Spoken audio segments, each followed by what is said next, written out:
year 1590. You've just stepped off a ship and walked straight into a dark, incredibly misty North American forest. You can hear the wind absolutely howling through this thick canopy of trees. Your boots are crunching softly on the dirt, and you're searching.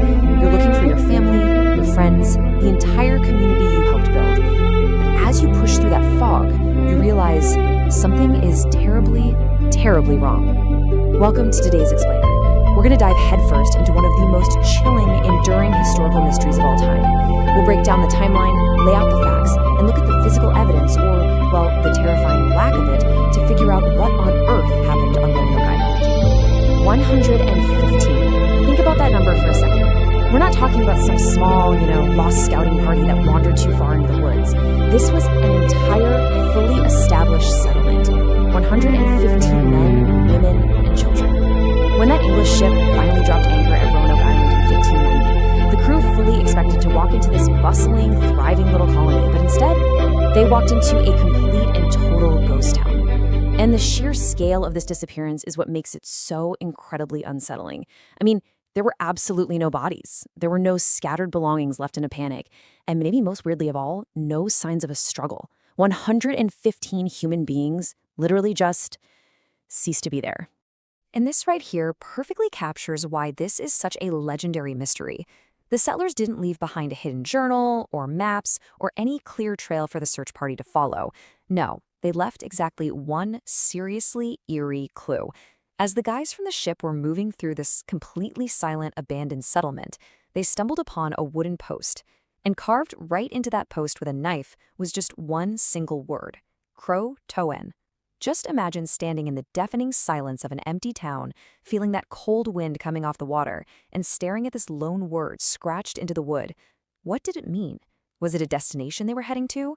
Was it a desperate warning? Well, to really understand the weight of that carving, we have to rewind the clock a bit. Part 1, 3 years earlier. Okay, so let's dive into this context, because you really have to understand the agonizing timeline here to grasp the true tragedy.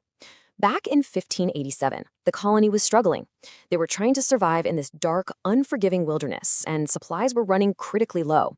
So Governor John White had to make a completely gut-wrenching decision. He actually had to leave his own family, including his newborn infant granddaughter, behind on Roanoke Island, just so he could sail all the way back to England to get help. He fully intended to return almost immediately, but war broke out.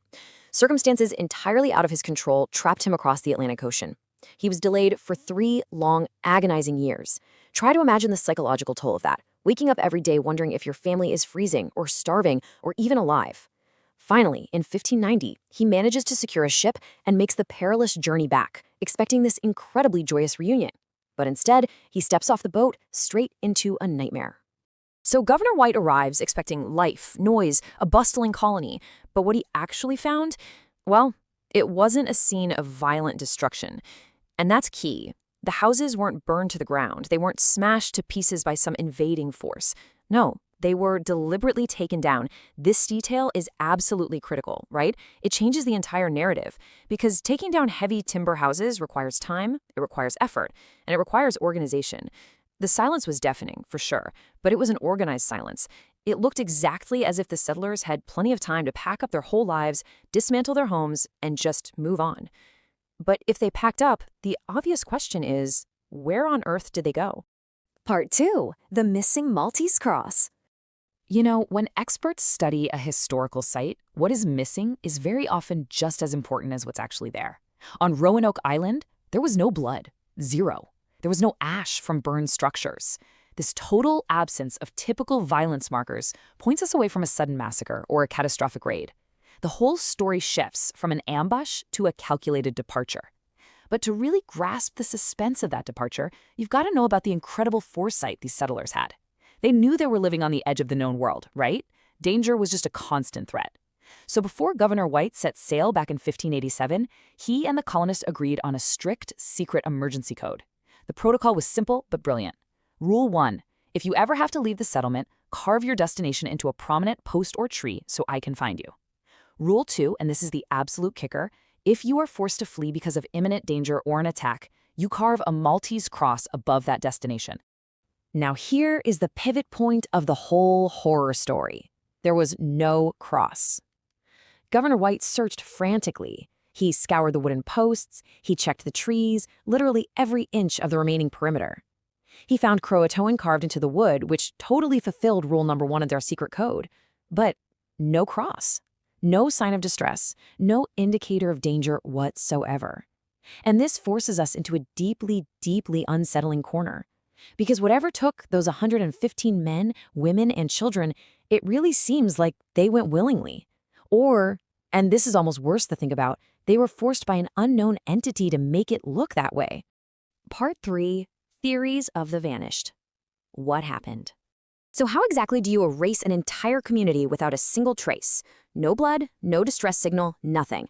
Well, for over 400 years, historians, archaeologists, you name it, they've all tried to reverse engineer this disaster. And it basically boils down to 3 main theories. First up, assimilation. Did they just pack up and go live with the nearby Native American Croatoan tribe? I mean, this lines up perfectly with the carved word and the missing cross. It's definitely the most hopeful theory, that they just merged with the locals to survive when their supplies ran out. Second, destruction. Were they somehow massacred by a rival faction who forced them to quietly dismantle their homes first?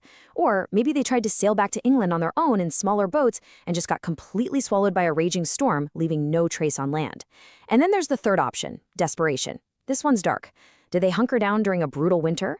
Did starvation drive them to turn on each other inside those cabins, leading to madness or even cannibalism, completely erasing any civilized evidence of their existence before the last few survivors just scattered into the woods?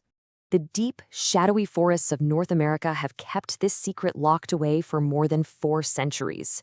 We've got the timelines, we've got the chilling lack of physical evidence, and we've got that one single carved word. The Roanoke mystery isn't just some dry historical footnote. It's this profound look into the absolute fragility of human settlement and the terrifying vastness of the unknown. So, as we wrap up this explainer, I want you to genuinely ask yourself a question. If you woke up tomorrow and everyone in your entire city was just gone, nothing left but a deafening silence, what mark would you leave behind for whoever came searching? Thanks so much for joining me for this explainer, and as always, stay curious.